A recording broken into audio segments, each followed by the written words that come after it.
সারা দেশে ফুটপাত থেকে শুরু করে পাড়ার ছোট বড় চায়ের দোকান সব জায়গায় বেড়েছে প্লাস্টিকের কাপের ব্যবহার। দোকানিরা চায়ের কাপের পরিবর্তে গ্রাহকদের সামনে এগিয়ে দিচ্ছেন গরম চা ভর্তি এইসব কাপ, আর ব্যবহার শেষে সেগুলো ছুঁড়ে ফেলা হচ্ছে রাস্তা, ফুটপাত কিংবা ড্রেনে। চিকিৎসকরা বলছেন এসব কাপের ব্যবহারের কারণে স্বাস্থ্যহানি ঘটতে পারে, আছে ক্যান্সারের ঝুঁকিও। আর পরিবেশবিদরা বলছেন প্লাস্টিকের কাপ ও পলিথিনে পরিবেশের ভারসাম্য নষ্ট হচ্ছে।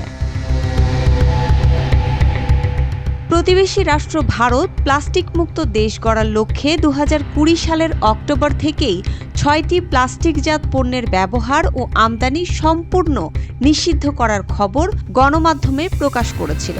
পাশাপাশি ২০২২ সালের মধ্যে প্লাস্টিক মুক্ত দেশ গড়ার পরিকল্পনাও করেছিল দেশটি।